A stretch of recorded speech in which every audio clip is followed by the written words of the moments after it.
coletiva e tem como apoiadores o CAPS de Mafra, de Rio Negro, de Itaéopolis, de Papanuva e a Associação Papanuvense de Saúde Coletiva.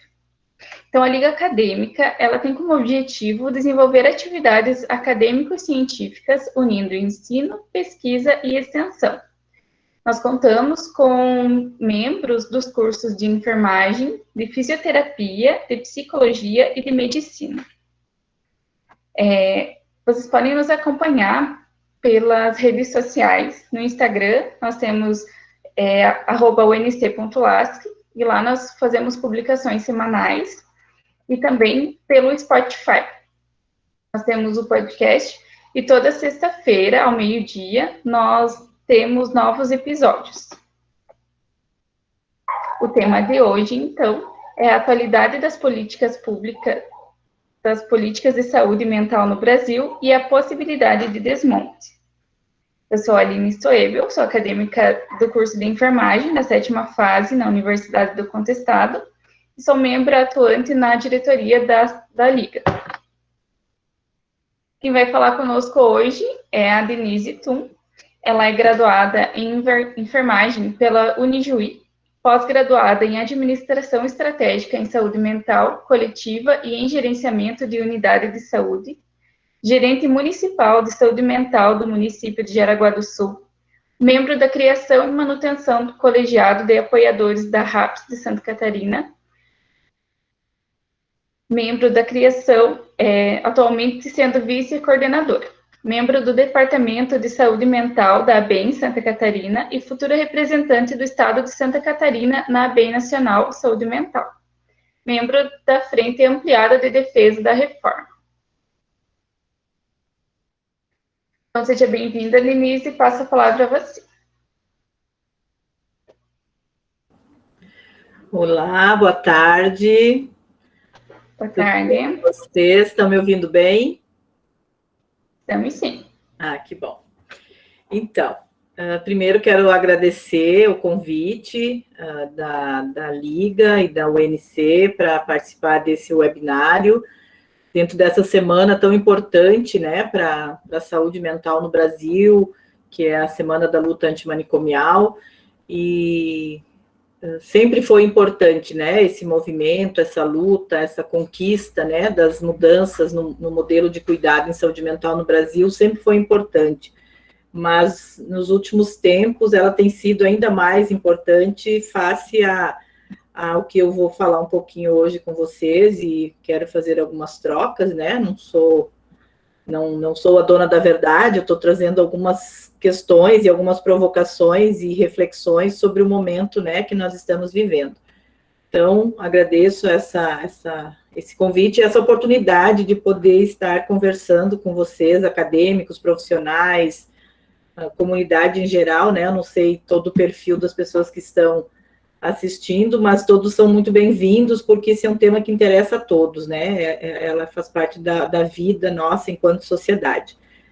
Então, só queria fazer uma pequena correção, tá, Aline, que eu não sou mais a gerente de saúde mental em Jaraguá, tá, eu fui de 2011 a 2020, 2021 eu não estou mais nessa coordenação, mas foram praticamente 10 anos nessa coordenação, fora todo um outro trabalho que eu tive de militância na saúde mental, que é da onde vem a minha origem, o meu amor pela saúde mental, que é já na minha graduação de enfermagem, nos idos de 1990, mais ou menos, eu me formei em 92, onde se discutia, na época, o projeto de lei Paulo Delgado, né, existia todo esse movimento da luta antimanicomial, dos trabalhadores de saúde, e eu fiz parte disso ainda no Rio Grande do Sul, muito capitaneado pela Sandra Fagundes, né, que é um grande nome aí na saúde mental no Brasil e que continua o seu trabalho lá no Rio Grande do Sul. Ela foi uma das minhas professoras depois nessa pós, então, que eu acabei fazendo,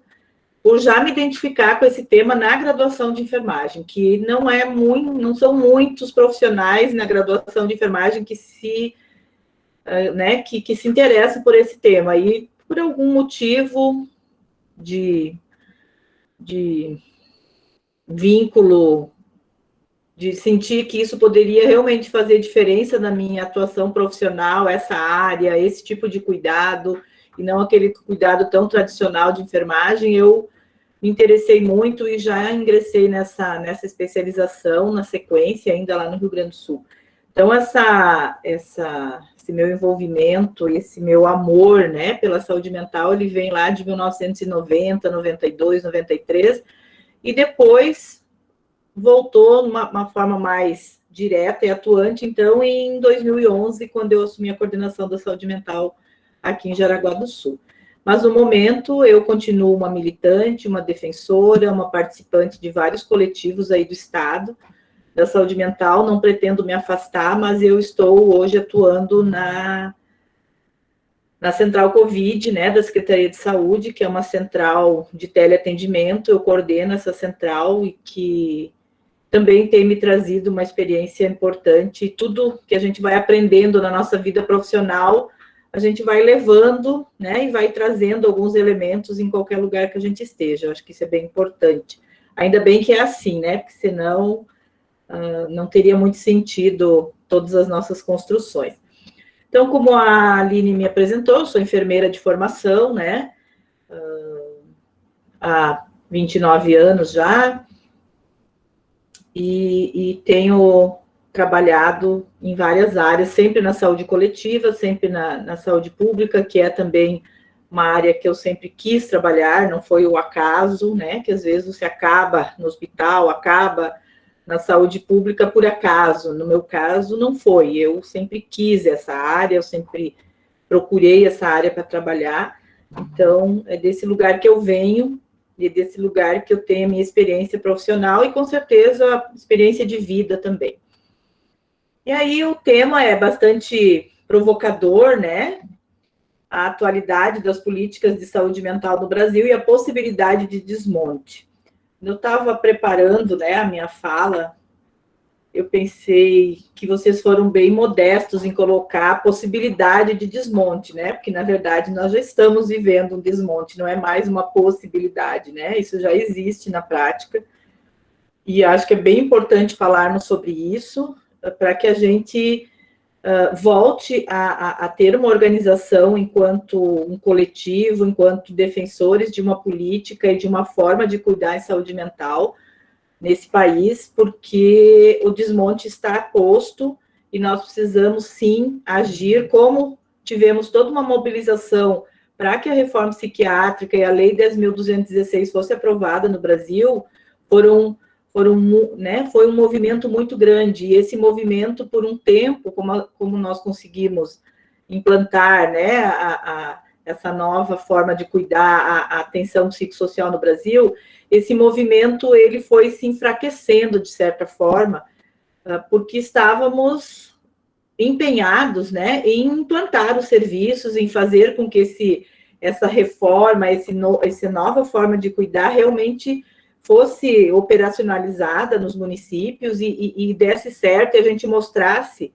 né, como mostramos, né, e ainda continuamos mostrando que é um cuidado possível, é um cuidado que realmente faz diferença na vida das pessoas. Então, a minha fala hoje, apesar de eu normalmente não fazer uma fala tão política, né, mas hoje eu vou pautar a minha fala numa fala política, numa fala em que vai ficar bem claro o meu anti-bolsonarismo. Então, eu quero deixar isso bem claro, quem não é, ou quem é a favor desse atual governo, eu respeito, e peço o respeito também com o meu posicionamento, porque isso não vem do acaso, né, essa posição ante esse atual governo, porque eu e, né, muitas pessoas que conseguem enxergar e viveram e estão percebendo essas mudanças, isso é uma coisa meio que óbvia, né? Então, hoje eu vou ter uma fala bem de um posicionamento muito claro, porque é desse lugar e desse retrocesso e desse desmonte que eu preparei a fala hoje com vocês, ok? Então, como eu falei, eu respeito as pessoas que apoiam e acham que as formas de fazer as políticas públicas no atual governo estão corretas, eu respeito, não concordo, mas respeito, e espero também, não precisa concordar comigo, mas eu espero ter também este respeito, afinal, nós vivemos em uma democracia. Puder passar ali no slide, por favor. As perguntas, até só colocando antes, as perguntas, eu acho que fica melhor a gente conversar mais no final, assim, porque eu também não pretendo me estender tanto na minha fala para a gente poder conversar, né? Porque eu penso que as opiniões, os pensamentos, as vivências de vocês são importantes nessa discussão de hoje, porque não é só o que eu vou colocar, né? Porque nós vivemos aí numa pluralidade e muitas experiências, né? Exitosas e muitas possibilidades de nos organizarmos coletivamente na defesa desse modelo que nós acreditamos que é o da reforma, né, baseado aí na reforma psiquiátrica.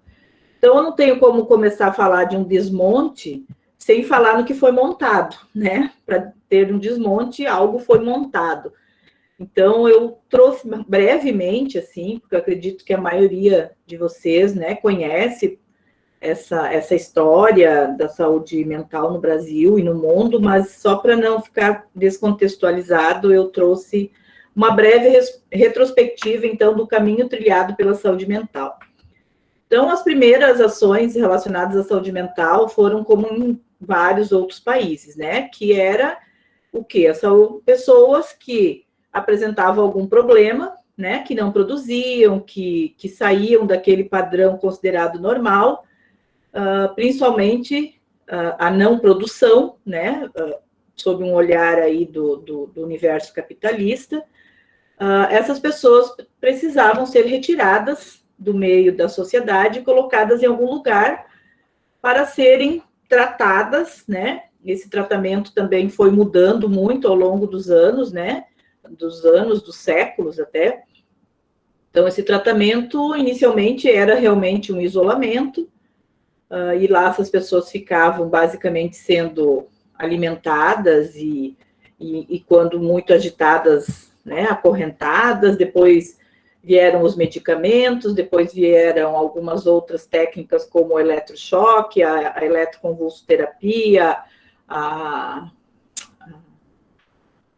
enfim, outras técnicas, né, de cuidado em saúde mental, de cuidado, né, em saúde mental, mas principalmente na perspectiva da retirada dessas pessoas do meio social, para que não permanecessem ali incomodando, atrapalhando as famílias e as pessoas, né? Pode passar, por favor. Então, toda essa prática, né, em saúde mental para os doentes mentais, ela foi, ao longo do tempo, tendo conhecimento, estudo científico, né, algumas indignações, né, para um cuidado mais humanitário, também começou a ter interesses políticos, e ele foi, então, ao longo do tempo, se constituindo em um campo de saber, um campo de práticas e de estudos. E nós, aqui no Brasil, né, como em outras partes do mundo, tivemos a influência da reforma psiquiátrica italiana, com o Franco Basaglia, que impulsionou aí o Brasil na mudança desse modelo, quer dizer, já existia, né, profissionais, principalmente os trabalhadores de saúde mental, que questionavam essa forma de cuidado tão arcaica e tão desumanizada e tão sem nenhum avanço, né, porque a medicina e o campo da saúde, ele sempre foi pautada por muito estudo, muitos avanços, muita tecnologia, e a saúde mental por muitos anos, muitos séculos até, dá para dizer, não houve nenhum investimento nisso. Então, profissionais, trabalhadores começaram a também querer trazer mudanças para esse cuidado, e aí, com a experiência da Itália, né, de Trieste, principalmente, o Brasil começou a ver que, podemos também começar a pensar nessa mudança aqui no Brasil. Mas isso eu estou fazendo um resumo bem bem simples, né, de toda uma batalha técnica, uma batalha política, uma batalha social, para que a gente conseguisse efetivamente começar a trazer esse assunto para a pauta das discussões no Brasil. Claro que isso também, né, é importante a gente dizer que o movimento da reforma psiquiátrica, ele meio que seguiu paralelo ao movimento da saúde coletiva no Brasil, né, da reforma sanitária, desculpa, da reforma sanitária. Então, foram dois movimentos que caminharam paralelos e que um foi fortalecendo o outro, né? Então, com isso, nós chegamos ao movimento da luta antimanicomial, que isso começa nos anos 80, né, mais fortemente aqui no Brasil. Foram muitos anônimos, médicos, trabalhadores dos hospitais, movimentos sociais pela saúde, indivíduos, instituições que se engajaram, né, na luta pela restituição da dignidade necessária às pessoas. E essa dignidade, na nossa luta da saúde mental, ela tem muito a ver com liberdade, né? Porque, como eu falei ali no início, o que pautava o cuidado da saúde mental era retirar essas pessoas, retirar a liberdade dessas pessoas, ou seja, colocá-las em instituições asilárias, onde lá elas permaneciam, a grande maioria, até a sua morte, né? Então, a dignidade aqui, além de, obviamente, um cuidado mais digno, mas tem a ver, ela está muito ligada à liberdade. Pode passar, por favor. E aí eu trouxe aqui, né, que eu vi também na liga de vocês, né, ali e que para nós, né, muito querida, né, a Anísia da Silveira, que é uma psiquiatra, e isso é importante colocar, né, que é uma médica psiquiatra, porque a psiquiatria, enquanto poder e área de conhecimento médico, foi a que mais, e ainda é a mais resistente, né?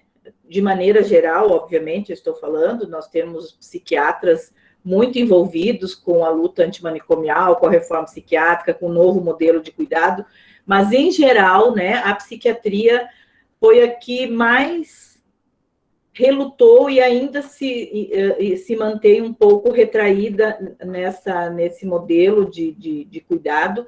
Então, eu acho que é bem importante colocar que a Anísia, né, uma psiquiatra, por ter sido discriminada por ser mulher, né, na psiquiatria, isso lá nos idos de 1944, 45, então uma mulher médica, psiquiatra, dentro de um grupo, né, dominado por homens, ela foi colocada de lado dentro do Hospital Dom Pedro II, se eu não me engano, que ela trabalhava. Assim, você vai trabalhar com terapia ocupacional, né? Não necessariamente a profissão, né? Terapia ocupacional, mas vai fazer trabalhinhos com os loucos aí, vai intertê-los e é isso que você vai fazer. E disso ela fez uma grande revolução na saúde mental, né? Ela conseguiu fundar, então, a seção de terapêutica ocupacional, fez ateliês, né, de pintura, tem o filme, né, que retrata todo esse trabalho dela, e isso é relatado em vários livros, várias pesquisas, vários países, inclusive, né, citam Anísia da Silveira, e o trabalho, as oficinas, o coletivo, o terapêutico, a ocupação terapêutica, né, com o fim de cuidado e com um fim terapêutico mesmo, e não apenas para mantê-los ocupados, que também isso por muitos anos foi feito, né, as pessoas trabalhar na horta, na cozinha, em reformas, mas não com objetivo terapêutico, e sim para manter essas pessoas ocupadas, ou até como mão de obra barata. Então, a Anísia da Silveira contribuiu muito para que a nossa reforma psiquiátrica e esse modelo de cuidado em CAPS, ele realmente acontecesse no Brasil. Pode passar, por favor. Então, como essa rede de cuidados foi sendo construída? Primeiro, com a aprovação da lei, né, da Lei 10.216, em 2001, que era o projeto de lei Paulo Delgado. Então, nós tivemos a aprovação dessa lei, que foi um marco histórico e jurídico muito importante nessa construção dessa rede de cuidados mais humanizada, com cuidado e liberdade no território, dignidade, respeito, enfim, né? Então, como ela foi aprovada no ano de 2001, a partir de 2002 até 2016, basicamente, nós tivemos a implantação dessa política, como eu falei, os trabalhadores, todas as pessoas envolvidas em querer implantar, então, bom, nós temos uma lei aprovada que diz que o modelo mudou e que nós precisamos ter serviços comunitários de base territorial nos municípios, próximo ao local de vivência dessas pessoas, e começamos, então, a implantação dos NAPs lá, até antes da Lei 10.216 eram os NAPs, que eram os núcleos de apoio, e depois, então, os CAPs, né?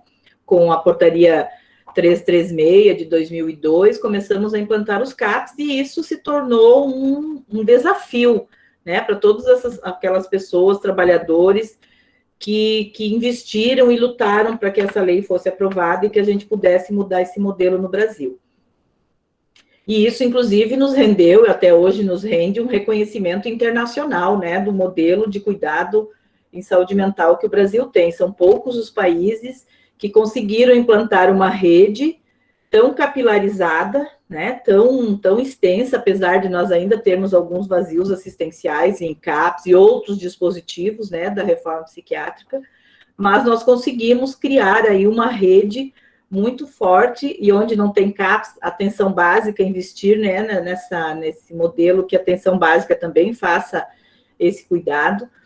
Então, nós tivemos nesse período destinação de recursos, porque isso é algo que também eu vou falar mais ao final, a questão da financeira, né? Você não constrói uma rede, você não capacita equipe, você não tem dispositivos de boa qualidade sem recurso financeiro, né? Por mais que a gente seja extremamente criativo, extremamente solidário, voluntário, consegue articular com outros recursos da comunidade, mas existe uma necessidade de recurso financeiro. E esses recursos, então, através de portarias, dentro desses anos de 2002 a 2016, eles foram sendo destinados aos municípios, né? Inicialmente vinha por APAC, que era por produção, depois mudou a forma de financiamento, eu acho que ainda é, né, um teto fixo, ou seja, você não tem que produzir,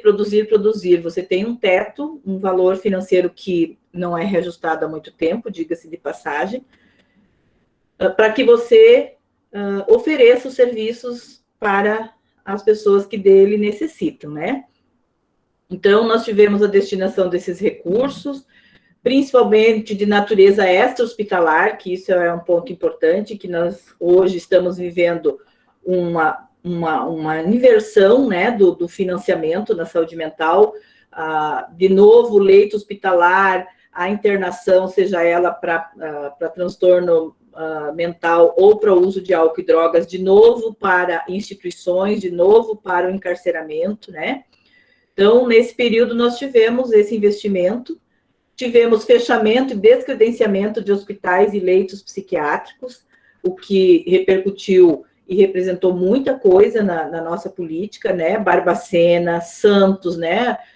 Davi Capistrano, o próprio Ticanori, que foi coordenador nacional de saúde mental, foram protagonistas lá de fechamento de um grande hospital, né? Na Baixada Santista, fechamento de hospitais em Minas Gerais, né, que sempre foi um estado que tinha grandes hospitais e era o corredor da loucura no Brasil, né?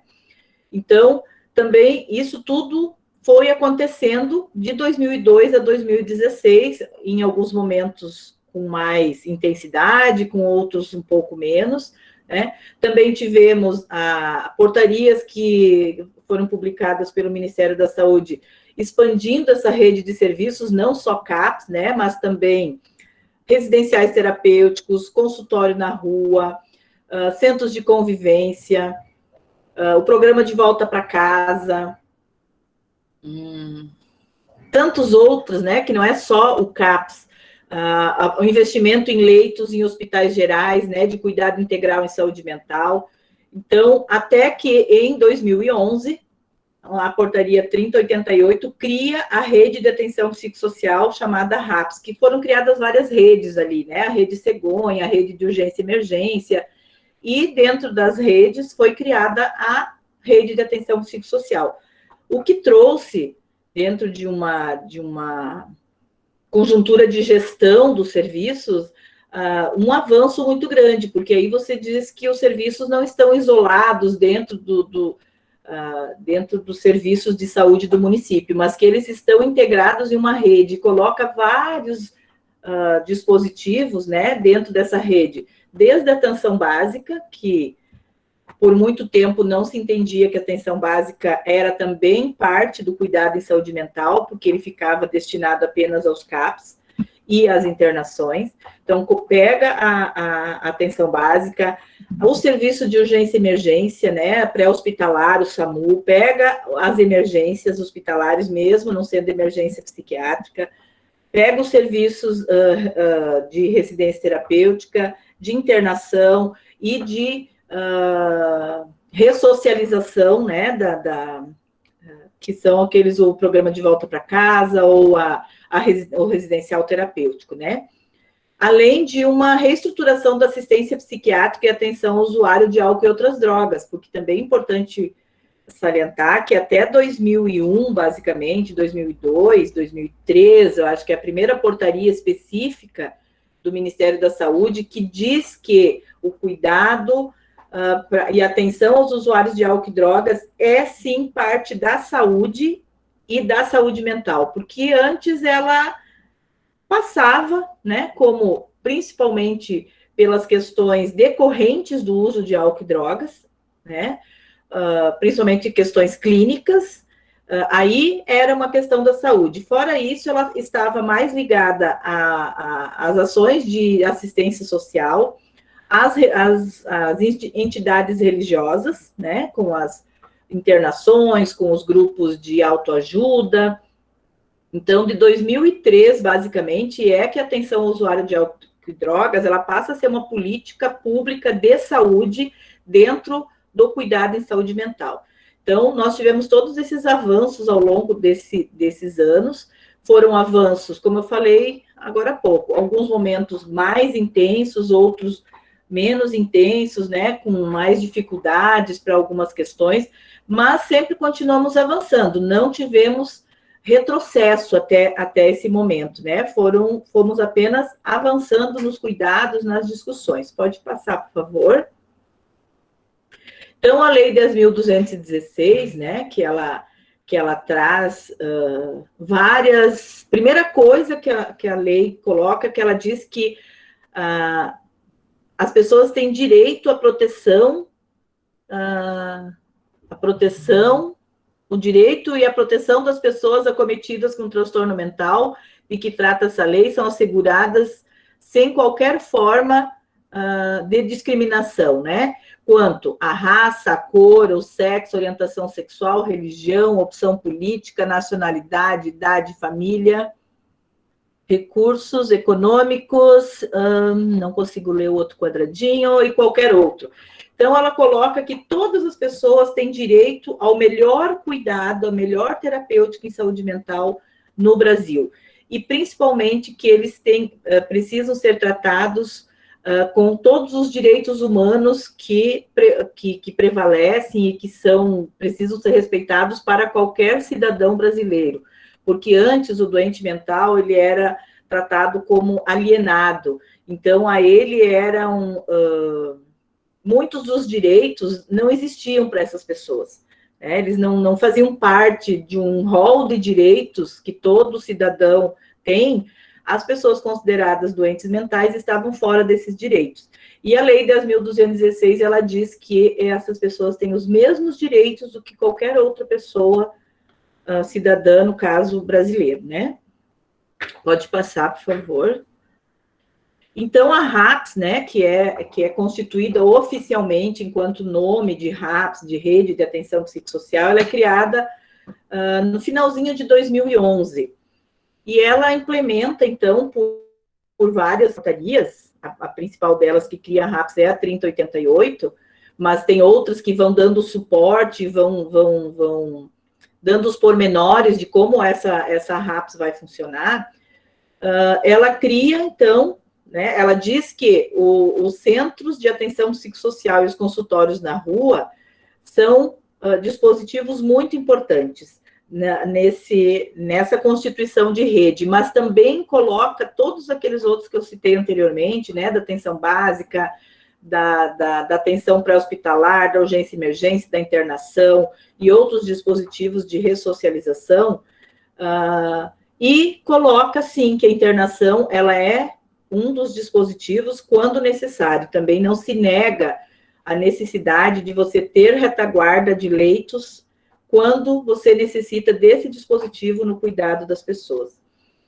E aqui eu acho bem importante que, por muitos anos, quando a gente falava no modelo de cuidado em saúde mental, se fazia um desenho, que até está ali abaixo, já vai aparecer, e colocava o CAPS como centro do cuidado em saúde mental. E com o passar, né, das discussões e das nossas práticas, surgiu um outro desenho, que eu não vou saber dizer a autoria desse desenho, que para mim representou uma mudança muito grande, que colocou o sujeito como o centro do cuidado em saúde mental e não o CAPS. O CAPS é um dispositivo, o centro do cuidado é o sujeito. Então, sempre vinha, né, o que estava junto com esse cuidado, mas no centro desse círculo estava o CAPS, e depois se mudou para o sujeito. E eu considero essa uma mudança, né, de paradigma, inclusive, muito importante.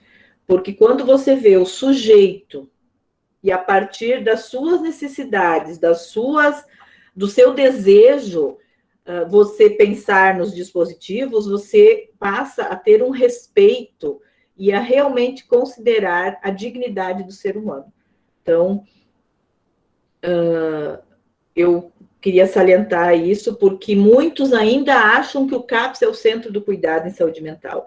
E quem é o centro do cuidado é o sujeito.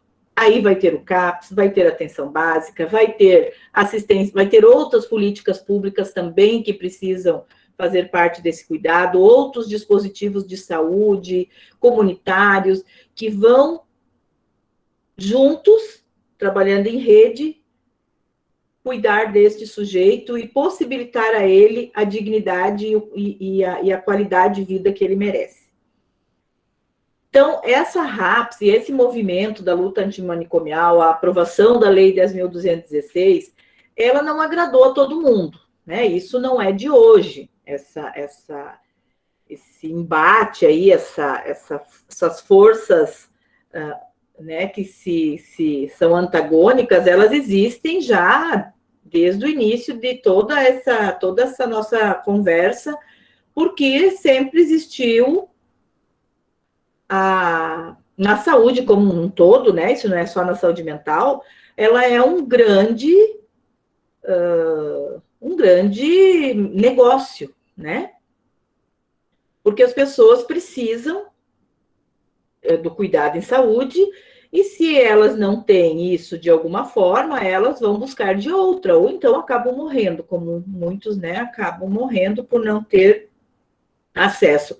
Mas muitas pessoas se desfazem de bens, fazem o que for necessário e pagam valores que são cobrados para ter o serviço. Então, essa mercantilização da saúde, e aí trazendo isso para o campo da saúde mental, que é a mercantilização da loucura, ela sempre existiu, né?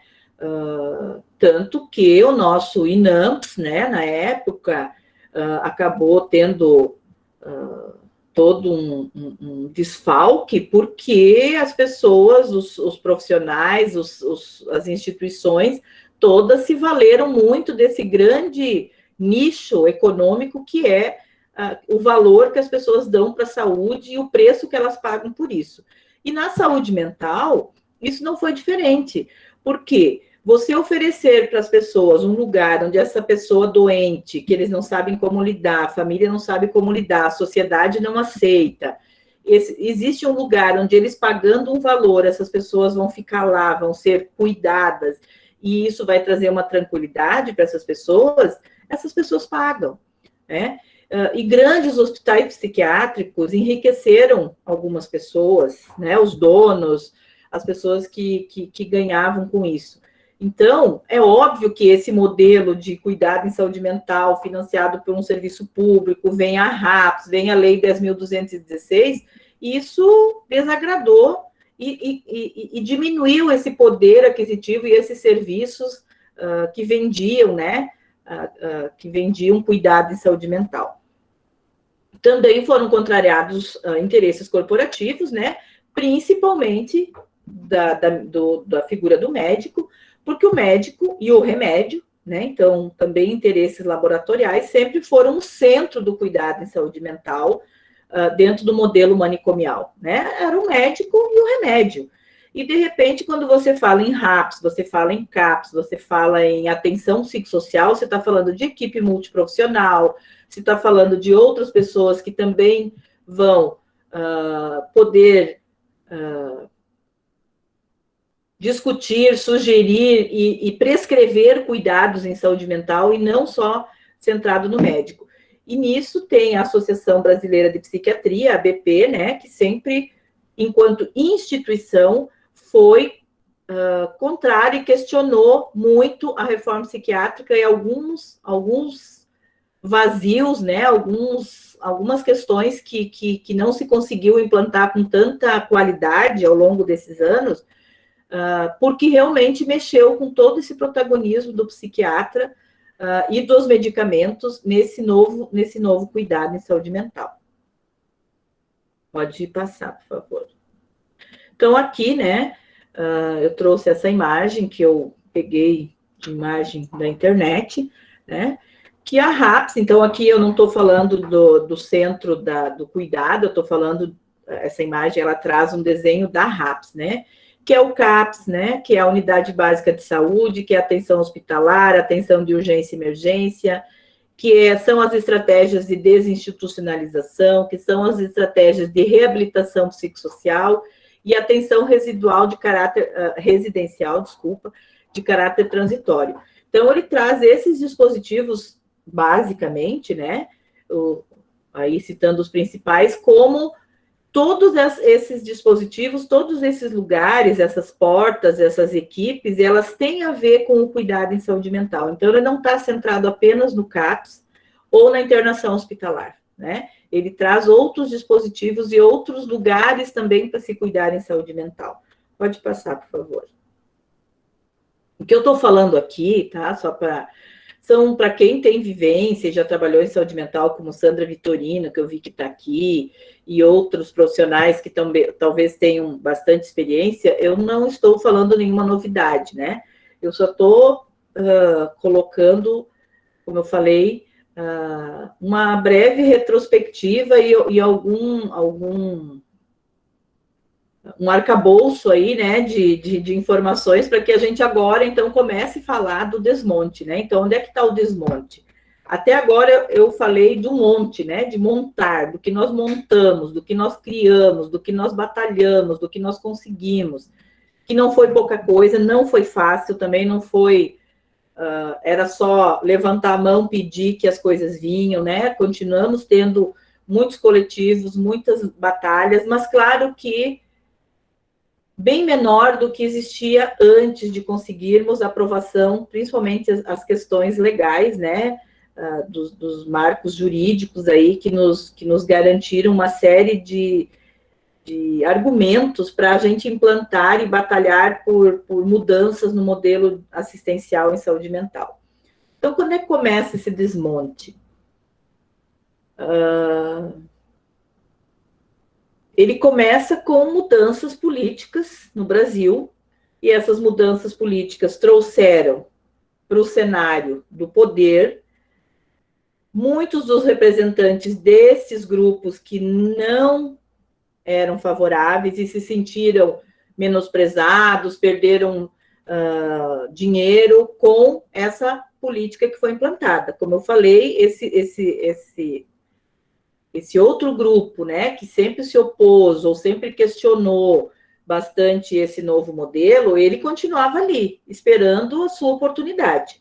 E com mudanças principalmente de governos, essas pessoas que estavam aparentemente fora do cenário, elas estavam articuladas politicamente, né? E aí que eu falo da questão do quanto nós, enquanto militantes, defensores da reforma psiquiátrica, desse novo modelo, nos desarticulamos politicamente, né?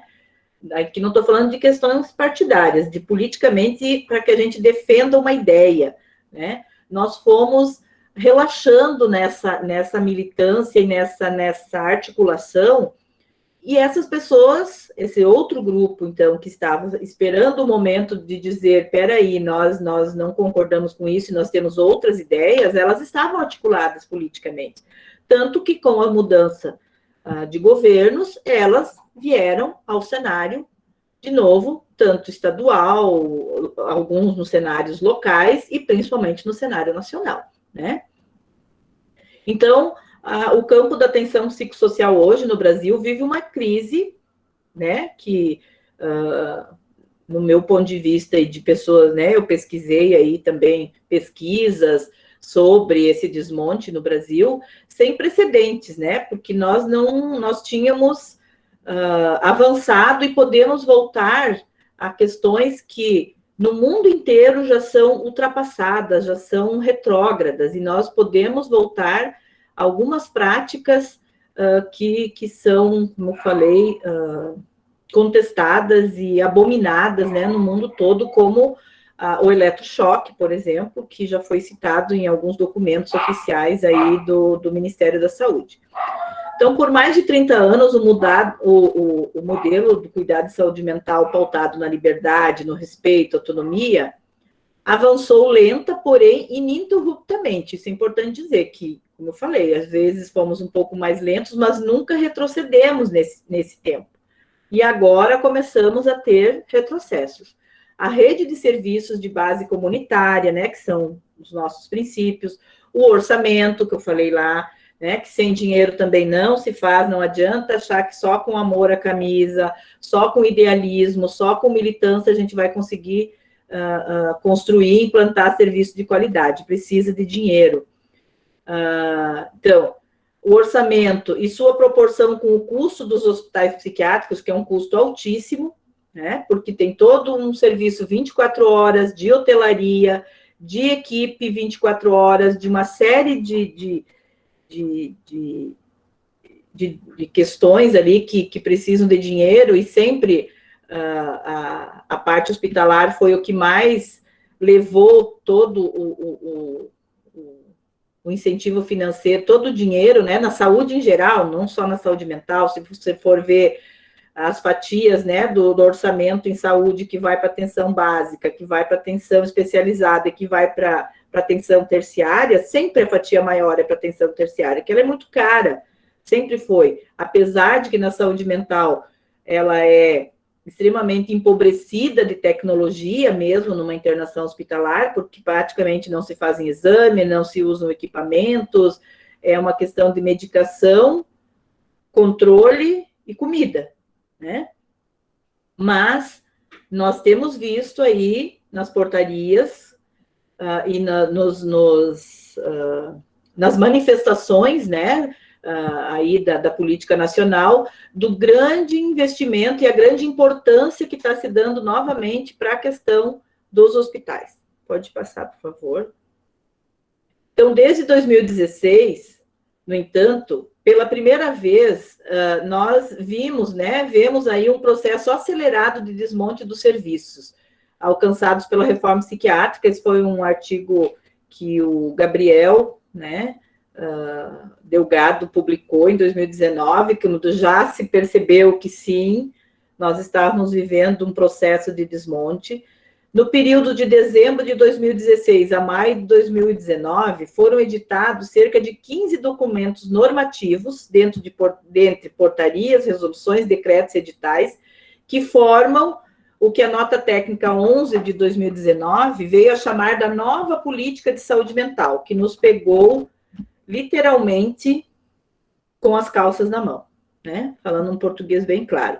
Isso foi já no início de 2019, publicado, se eu não me engano, foi 2017, a nova política de saúde mental. Foi no início de ano que o Quirino, né, que era o coordenador nacional de saúde mental, antes de deixar a coordenação, publicou o que ele chamava da nova política de saúde mental, e que pegou a todos os serviços e todos os trabalhadores de saúde mental, e usuários e familiares, enfim, vários coletivos, de forma muito surpresa, assim, porque veio uma série de questionamentos, de questionar uma prática que já estava sendo muito consolidada, dizendo que outras práticas deveriam ser incorporadas nessa política de saúde mental.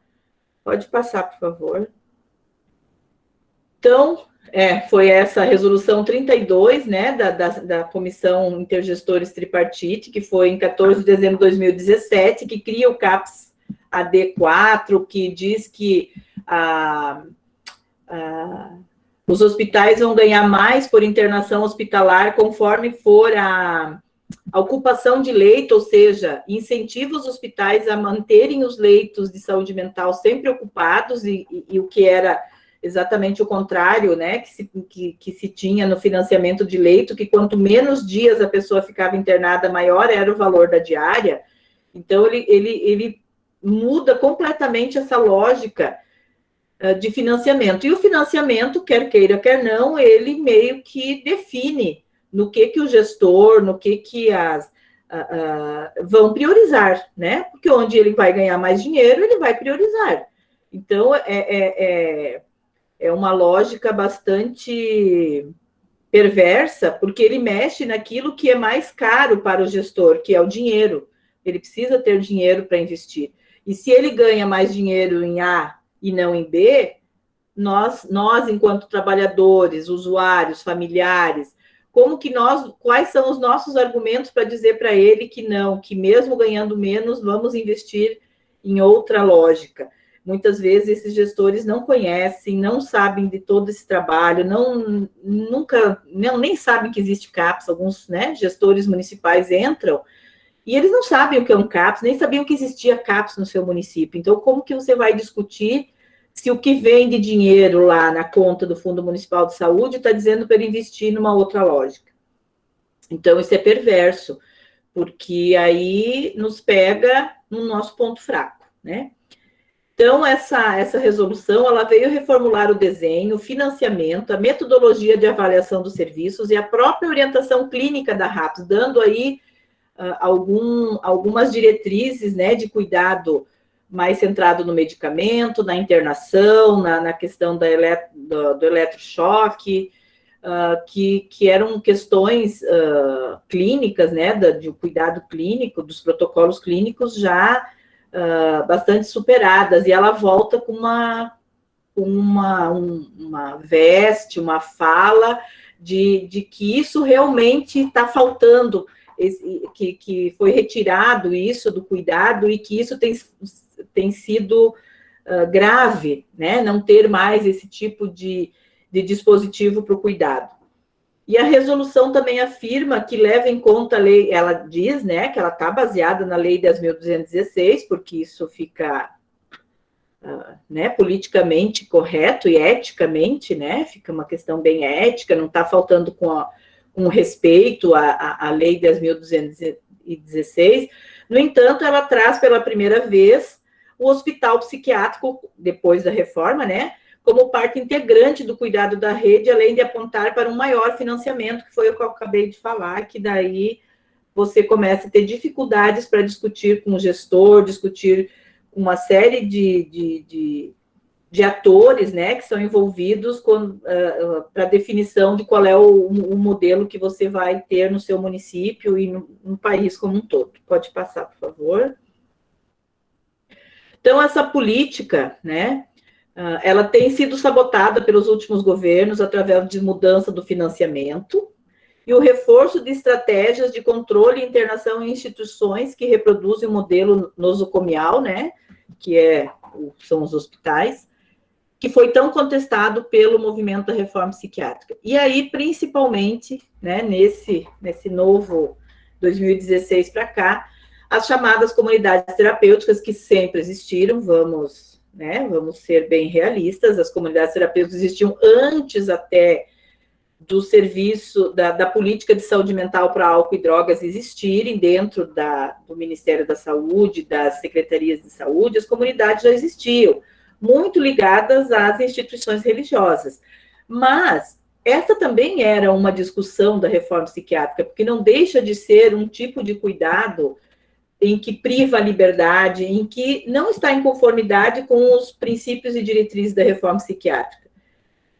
E essas comunidades, por um tempo, elas perderam força, né? Com os CAPS-AD, principalmente, sendo implantados, elas foram perdendo força, apesar de que de que a sociedade ainda defende que o usuário de álcool e drogas precisa de internação, precisa ficar afastado, precisa ir para uma clínica, né? A famosa clínica, que para eles é clínica, né?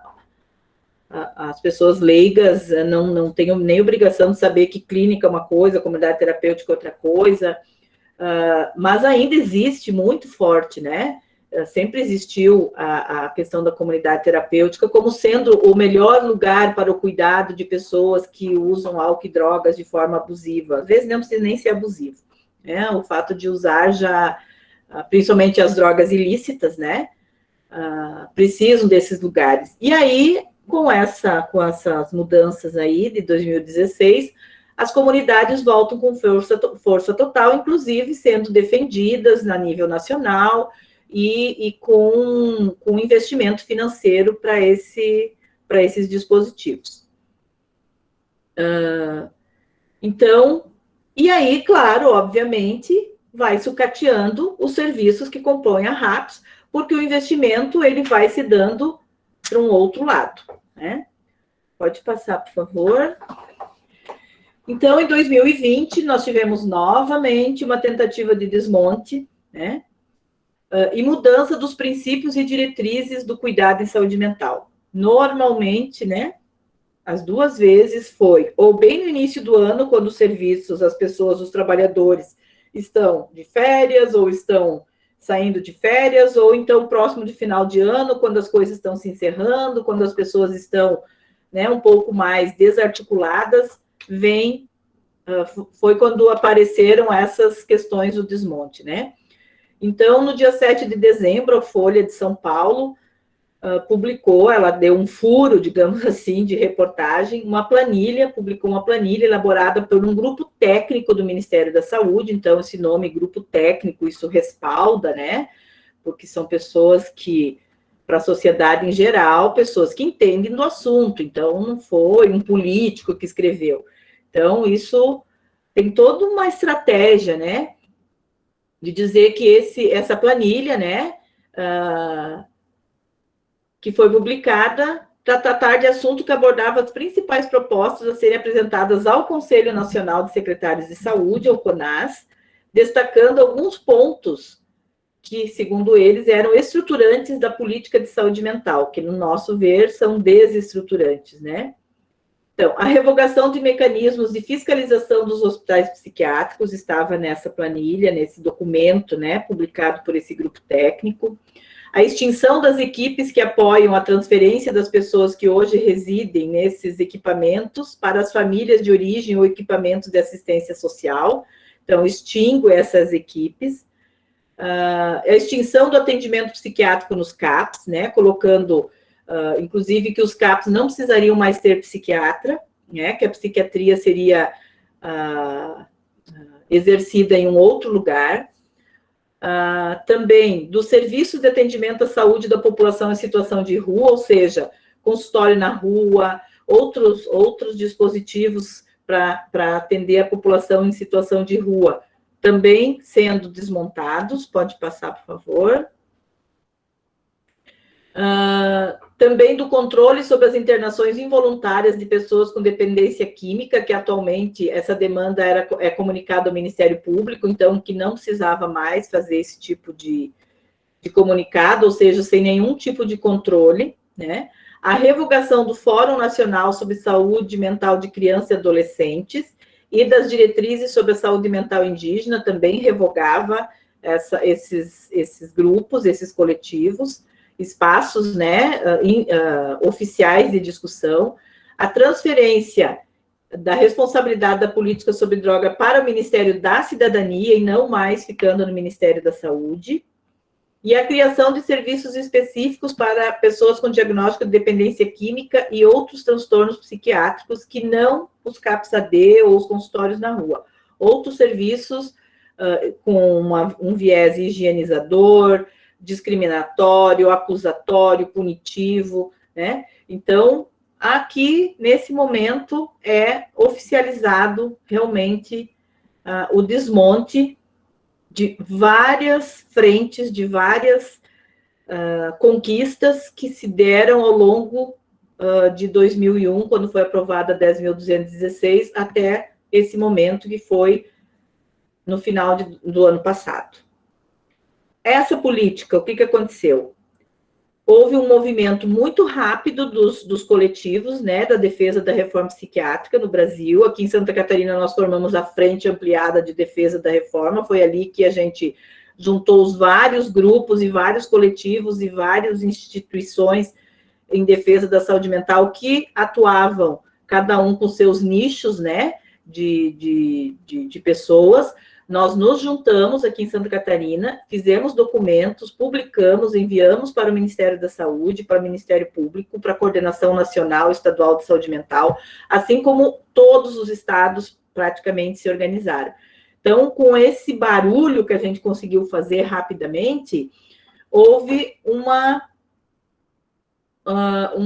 puxada, né, assim, deu uma segurada. E essa apresentação acabou não acontecendo nas datas que estavam previstas, porque todos estavam acompanhando, inclusive estando lá na reunião do Conselho Nacional de Saúde, para poder argumentar e não colocar em pauta e em votação essa política, que, por enquanto, oficialmente está stand-by, né? Mas a gente sabe que esse pacote não vai vir mais nesse tamanho, porque realmente ele chama atenção e ele sabe que os movimentos irão reagir, mas vai se colocando um pouco aqui, um pouco ali, e se a gente não prestar atenção, nós estaremos com tudo isso sendo oficializado e sendo a nova política de saúde mental no Brasil. Pode passar, por favor? E a quem interessa, então, esse desmonte, né? Aqueles grupos que eu falei anteriormente, né? Grupos que defendem a segregação das pessoas com transtornos mentais e que preferem a responsabilização individual dos doentes e não uma análise pela ótica abrangente dos determinantes sociais de saúde, né? Que isso já é lá da atenção primária em saúde, né? De alma ata, se a gente for voltar bastante, os determinantes sociais da saúde, e os condicionantes, né? Tem os determinantes e os condicionantes, isso é bem saúde coletiva, e que na saúde mental ele se aplica perfeitamente, é muito óbvio isso, a determinação social da loucura, né? E essas pessoas ganham financiamento e protagonismo político. Quantas pessoas que a gente nem sabia que existiam dentro desse universo, hoje são protagonistas, estão aí no cenário político do Brasil, e outros tantos organizando serviços para serem financiados pela política nacional. Então, isso inclui, né, atualmente, muito o tratamento da dependência química, que é um negócio muito rentável no Brasil, né, porque o consumo de drogas, ele é cada vez maior e não, né, a guerra às drogas é uma guerra perdida, quer dizer, como a gente lida com isso, é uma outra discussão sobre a questão das drogas, né, mas ainda a guerra às drogas vende muito, a necessidade de ter um lugar muito especializado e muito trancado e muito tudo, ainda tem um espaço muito grande na sociedade.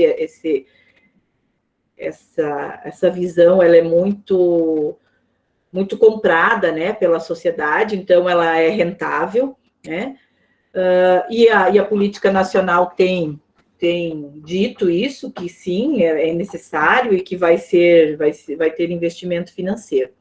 E a ascensão de grupos políticos que defendem essas mudanças também tem interesses, de novo, na mercantilização da loucura.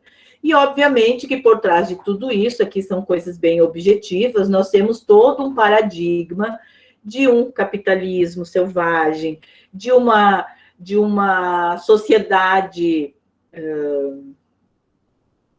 como fala, família, né, uma sociedade tradicional, uma sociedade pautada em princípios religiosos, uma série de coisas, né, que estão por trás disso, que a gente poderia falar muito, que vem no arcabouço de toda essa nova política e esse atual governo, que respalda tudo isso e que nós, defensores da reforma psiquiátrica, defensores da atenção psicossocial, que entendemos que o ser humano é plural, que a sociedade é plural, que nós podemos, sim, viver em sociedade, nos cuidar e termos vínculos, e não precisamos discriminar e achar que um é melhor que o outro, estamos ficando sem esse protagonismo. O protagonismo hoje tem sido outro, e isso tudo acaba repercutindo na política de saúde mental. Pode passar, por favor. Então, nós perdemos acesso e repertórios de cuidados à medida que há uma diminuição do acesso a tratamentos baseados em evidências científicas, né? Isso está muito claro, né? Principalmente agora com a pandemia do coronavírus, quer dizer, a nossa evidência científica, a nossa base técnica, né? Não só em saúde mental, ela foi extremamente desacreditada, né? Pela sociedade em geral, principalmente capitaneada aí pelo governo federal, né? Também valores éticos e humanitários para uma população, então, só a frase ficou meio descontextualizada. Então, nós perdemos, né, esse acesso na medida em que há uma diminuição do acesso a esses tratamentos baseados em evidência, em valores éticos e humanitários para uma população de um país de mais de 200 milhões de habitantes, principalmente em um momento de pandemia por coronavírus. Quer dizer, essa pandemia por coronavírus, ela foi, infelizmente, aliada, né?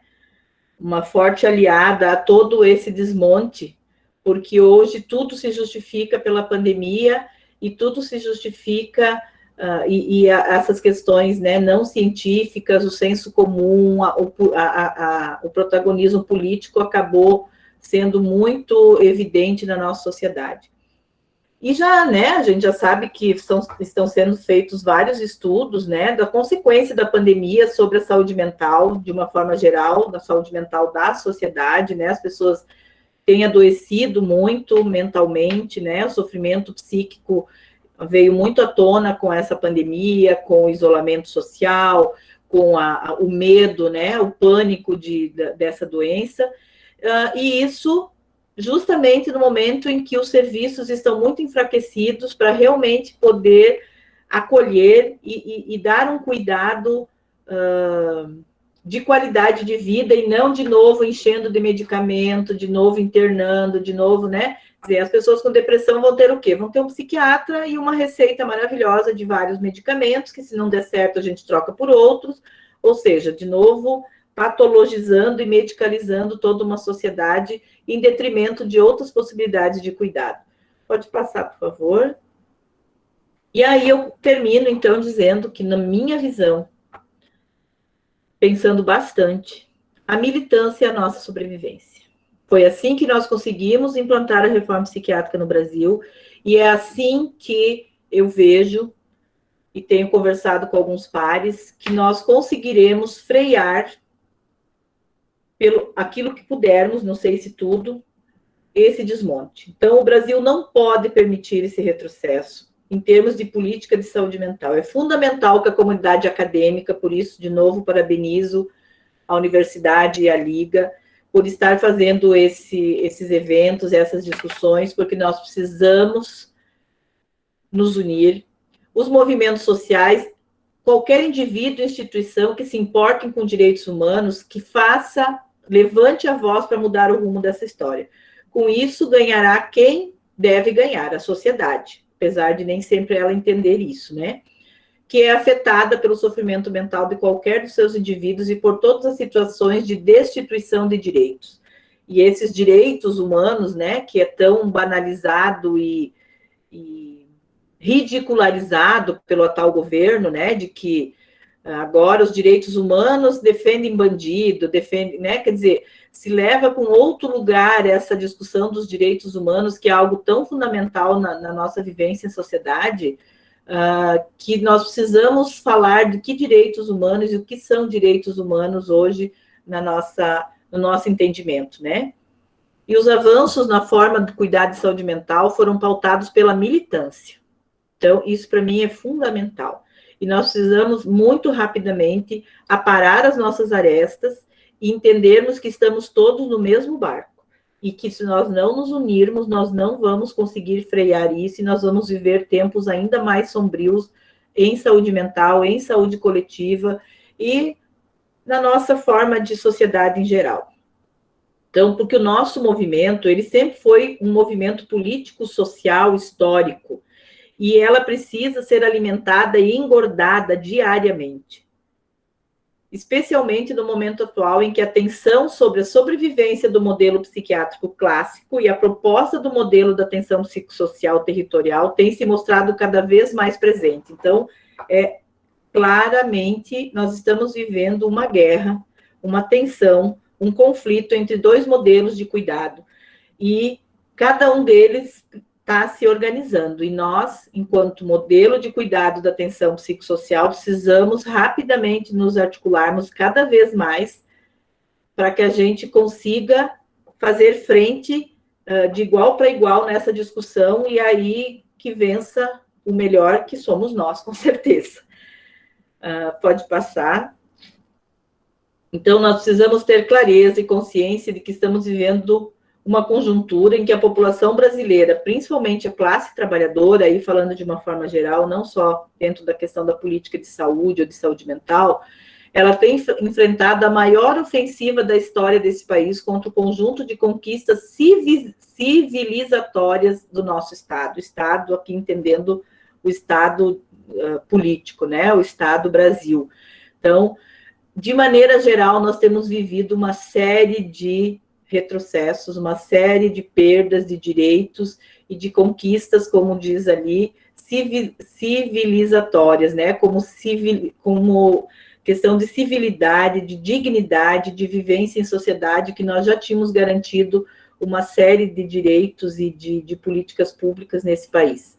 Então, a minha preocupação é muito grande nesse momento em que estamos vivendo, de tudo, não só das políticas públicas de saúde ou de saúde mental, mas da nossa vida em sociedade no Brasil nesse momento. Então, o meu apelo fica aqui para que a gente possa conversar mais sobre isso agora, e que a gente se organize, que a gente tenha muito claro de que lado a gente está, e qual é a nossa luta, e qual é a nossa defesa, porque pela nossa visão de mundo, por aquilo que a gente acredita, por um mundo melhor. Eu agradeço muito a oportunidade, muito obrigada, eu deixo meu contato aí de e-mail, para quem quiser fazer algumas trocas comigo. Eu gosto bastante, acho que eu gosto muito de fazer essas discussões, porque nós precisamos ser ativos, nós não podemos ficar passivos nesse momento, nenhum momento, mas esse momento mais do que nunca, tá bom? Muito obrigada, Aline, eu encerro aqui a minha fala inicial, e aí fico aberta para conversas, diálogos, trocas. Muito obrigada, Denise. Foi muito esclarecedora a sua apresentação. Faz a gente refletir bastante, né? Porque a gente já viu que esse modelo não deu certo e ter esse desmonte vai ser um grande retrocesso para a nossa comunidade em geral, né? Se alguém tiver alguma dúvida, quiser fazer algum comentário, pode ficar à vontade, então.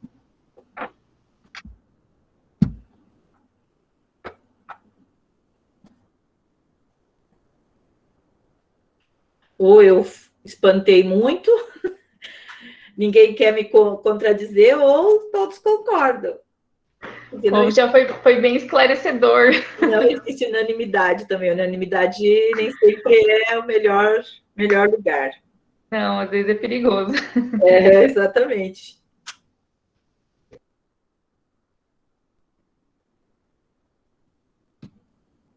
A Sandra está aí ainda? Não consigo ver se a Sandra está aí.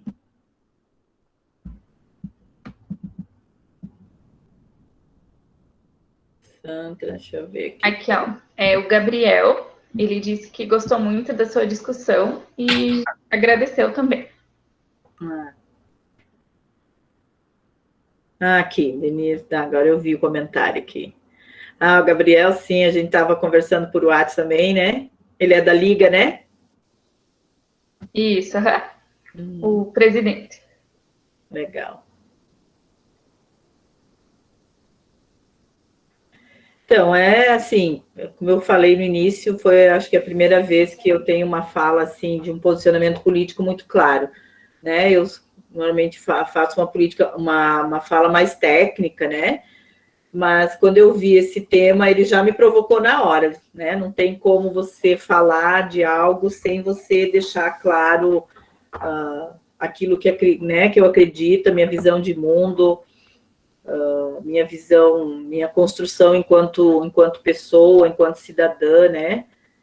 E para mim isso é muito tranquilo, assim, eu venho de uma família, né, de pequenos agricultores, produtores rurais do interior do Rio Grande do Sul, então vivendo muito a realidade do povo mais simples, né? Consegui fazer um curso universitário graças a uma batalha da minha família. Trabalhei muito com comunidade eclesial de base, né? Na Igreja Católica, que na época era o que a gente tinha de algum tipo de organização social e coletiva, de alguma discussão política, né? E eu sempre gostei muito disso. Depois a enfermagem me trouxe muito de ver a vida como ela é, né? Então, isso tudo me constitui enquanto pessoa e enquanto visão de mundo e no que eu acredito e no que eu defendo, assim. E é muito, muito, muito diferente do que está se pondo, né? Está colocado hoje aí na pauta nacional. É bem sofrido isso, a gente tem, né? Viveu essa ruptura. Isso não quer dizer, né? Porque quando eu falo assim, as pessoas dizem assim, então eu queria que o Lula continuasse, o PT continuasse, aquela ladroagem. Não estou falando disso. Não, acho que não serve aquilo também, não serviu. Mas nós podemos ter opções melhores, não precisamos ficar nesse antagonismo aí entre PT e não PT, né? Porque eu acho que se a nossa discussão for essa, a gente empobrece essa discussão demais. Eu acho que é muito mais do que isso, como a gente o que a gente defende de verdade enquanto sociedade, né? E não é necessariamente uma sigla política que define isso, apesar de que são elas que acabam sendo, que assumem o poder, né? Então também não podemos ficar totalmente alheios a essas questões políticas partidárias, porque elas definem sim o rumo de um país. Aqui a Esther colocou mais um comentário. Ela disse que chega um momento em que não tem como deixar de politizar a saúde. Ótima fala. Verdade. A Tatiana agradece imensamente a oportunidade de ouvir pessoas tão comprometidas com o trabalho e as pessoas. Sou de Minas Gerais e encontrei a divulgação deste webinário pela internet. Parabéns pelo trabalho. Obrigada.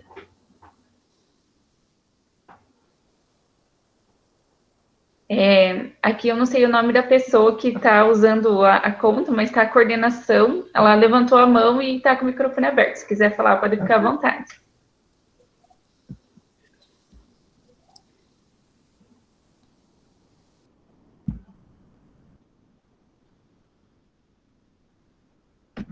Acho que não queria falar.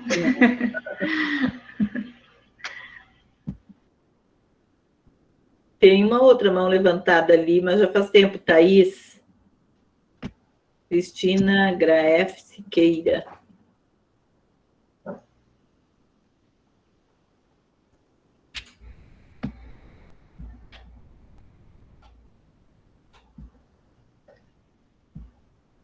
Eu acho que esse ela tinha levantado já no início, né?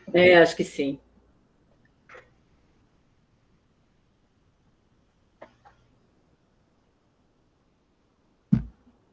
Mais algum comentário? Mais alguma colocação?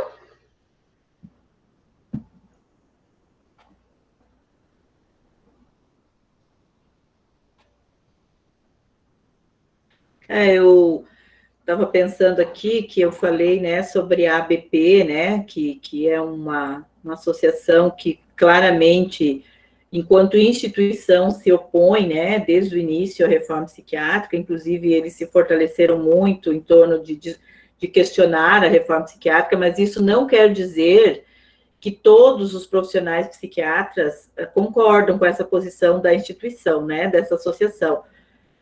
Pelo contrário, eu tive a oportunidade, tenho a oportunidade de conhecer e trabalhar profissionais psiquiatras que fazem muita diferença e contribuíram muito aqui em Jaraguá do Sul, por exemplo, o Dr. Marcelo, que participou, né, acho que foi ontem, no dia 19, né, um profissional excepcional na visão do cuidado de saúde mental, da questão do uso, o menor uso possível de medicamentos.